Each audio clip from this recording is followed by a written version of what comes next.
Siapa yang patut disalahkan atas terjadinya konflik antara Pandawa dan Kurawa? Ada 3 tokoh yang paling bertanggung jawab atas terjadinya konflik. Yang pertama adalah Prabu Sentanu. Dia adalah Raja Hastina beberapa generasi di atas Pandawa dan Kurawa. Dia adalah ayah Bisma. Sentanu sudah lama menduda.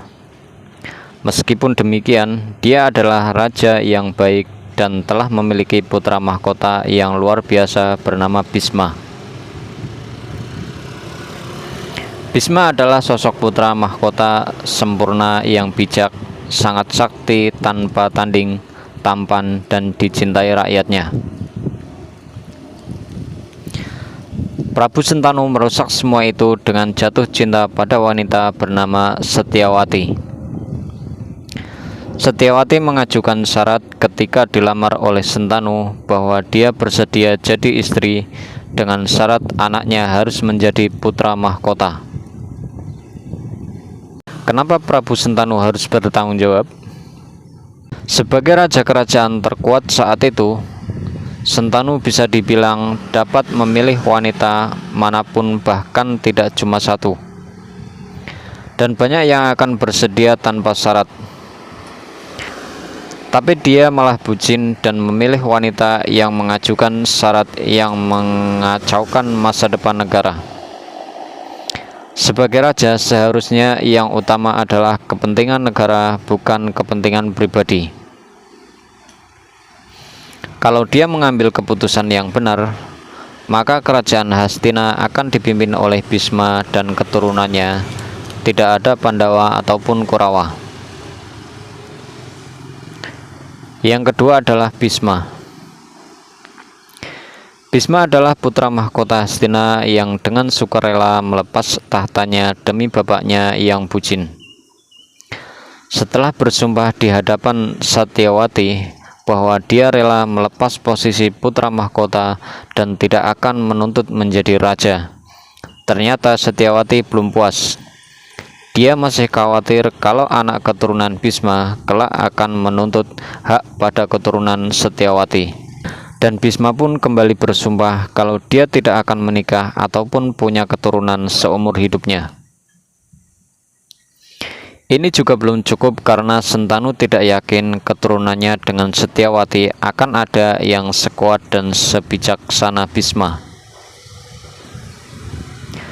Dan Bisma kembali bersumpah bahwa dia akan menjadi pelindung tahta Hastinapura seumur hidupnya, siapapun yang duduk di sana. Dan ironisnya, karena sumpah-sumpahnya ini, Bisma diberikan karunia untuk dapat memilih sendiri kapan waktu kematiannya. Kalau tidak gugur dalam Bharatayuddha, mungkin Bisma akan selamanya menjaga tahta dan negara Hastina. Kenapa Bisma harus bertanggung jawab? Sumpah-sumpah Bisma itu tidak perlu dilakukan. Tidak ada yang memaksa. Bapaknya gak maksa, Setyawati juga tidak memaksa. Dan Bisma selaku putra mahkota memberikan tahta kerajaan begitu saja pada orang yang belum jelas kualitasnya, dan bersumpah juga akan melindungi siapapun yang duduk di tahta tanpa tahu apa yang akan mereka lakukan kelak. Keberadaan Bisma yang sakti tanpa tanding ini juga salah satu alasan yang membuat Duryodhana berani melawan Pandawa.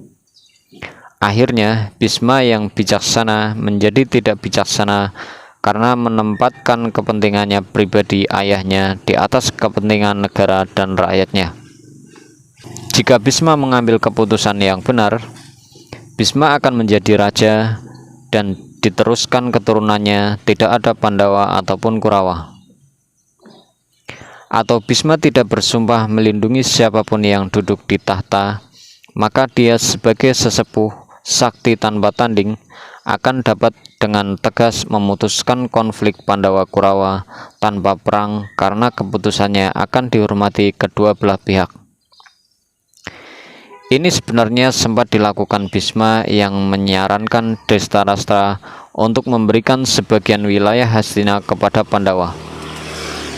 Wilayah yang kemudian menjadi kerajaan bernama Indraprastha, yang kemudian direbut oleh Kurawa melalui permainan dadu, dan kemudian tetap dipertahankan sampai terjadinya Bharatayuddha. Bhisma terjebak pada sumpahnya untuk melindungi Hastina dan penguasanya pada saat Pandawa menyerang, sehingga dia harus membela Hastina. Yang ketiga adalah Kunti. Kunti adalah ibu dari Pandawa. Menurut saya, Kunti adalah orang yang paling bertanggung jawab atas terjadinya konflik Pandawa-Kurawa yang berujung pada Bharatayuddha. Kunti adalah putri seorang raja bernama Surasenam. Sewaktu lahir, dia diberi nama Prita. Kunti sejak kecil diadopsi oleh pamannya yang juga raja bernama Kuntiboja yang tidak punya anak. Kuntiboja yang mengganti nama Prita menjadi Kunti.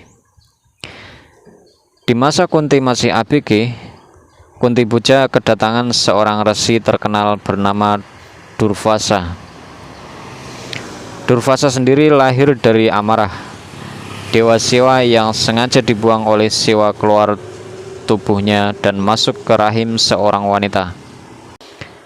Durvasa lahir dengan sifat temperamen dan kesaktian luar biasa sampai hampir setiap kutukannya akan menjadi kenyataan. Karena itu, dia sangat ditakuti dan selalu disambut dengan baik kemanapun dia datang, dijaga jangan sampai tersinggung. Ketika Durvasa datang, maka Kuntiboja langsung memerintahkan untuk disiapkan tempat terbaik, dan sebagai pelayanan ditugaskan putri angkatnya langsung, yaitu Kunti. Kunti melakukan tugasnya dengan baik sampai Durvasa begitu sayang kepadanya, dan kemudian memberikan sebuah mantra sakti untuk meminta anak kepada dewa. Kunti yang masih ABG tidak terlalu percaya dan malah secara iseng membaca mantra itu sambil memandang matahari. Dan muncullah Dewa Surya yang memberikan anak kepada Kunti.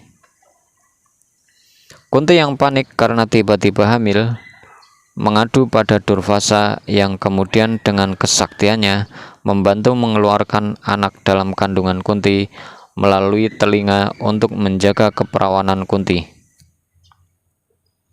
Anak tersebut dinamai Karna dan kemudian dibuang ke sungai dan ditemukan kusir istana Hastinapura. Kunti setelah dewasa menikah dengan putra mahkota kerajaan Hastina, yaitu Pandu. Raja Hastina Visitawirya memiliki 3 anak, yaitu Destarastra, Pandu, dan Widura. Bukan anak sebenarnya juga, tapi anak kakak tirinya dengan istri-istri Visitawirya yang diakui sebagai anak Visitawirya. Widura bahkan sebenarnya dilahirkan oleh pembantu permaisuri Visitawirya. Tahta Hastina seharusnya diserahkan Destarastra, tapi karena dia buta sejak lahir, maka tahta diberikan pada Pandu. Pandu memiliki 2 istri, yaitu Kunti dan Madrim. Tapi karena suatu kutukan, Pandu akan meninggal apabila menggauli istrinya. Akibatnya, Pandu tidak dapat memiliki keturunan. Kunti kemudian menggunakan mantra yang diberikan Durvasa untuk memohon anak pada dewa, dan Kunti melahirkan Yudhistira, Bima, dan Arjuna. Mantra kemudian diajarkan Kunti pada Madri, dengan syarat Madri bersumpah hanya menggunakan 1 kali. Dan Madri menggunakan 1 kali untuk memohon anak kembar, yang melahirkan Nakula dan Sadewa. Kelima anak ini adalah anak dari para dewa tanpa ada hubungan darah dengan Pandu. Kenapa Kunti harus bertanggung jawab atas kejadian perang Bharatayuddha? Pandu tidak bisa memiliki keturunan, sehingga setelah Pandu meninggal, maka seharusnya tahta diserahkan pada anak keturunan Destarastra, yaitu Duryudana. urusan harusnya selesai di sini, tapi Kunti yang mengupayakan agar Pandu memiliki keturunan sehingga terjadilah perang. Kunti juga yang bertanggung jawab atas lahirnya Karna, salah satu panglima terkata yang tertinggal. Dan Bhisma sudah bersumpah. Sedangkan dalam kasus ini, meskipun Pandu tidak memiliki anak, tapi masih ada keturunan yang sah dari kakaknya, yaitu Dhestarashta. Saya pernah membuat jawaban khusus terkait Pandawa yang sebenarnya sama sekali tidak berhak atas tahta Hastina. Jika Kunti melakukan keputusan yang benar, pertama, karena tidak lahir kalau dia tidak iseng. Efeknya kubu Kurawa akan lebih lemah. Tapi yang paling penting, tidak memaksakan Pandawa sebagai putra Pandu.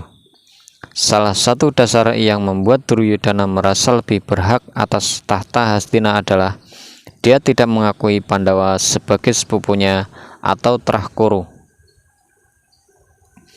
Duryudana bahkan menyebut Pandawa yang artinya putra-putra Pandu sebagai Kunteya atau putra-putra Kunti.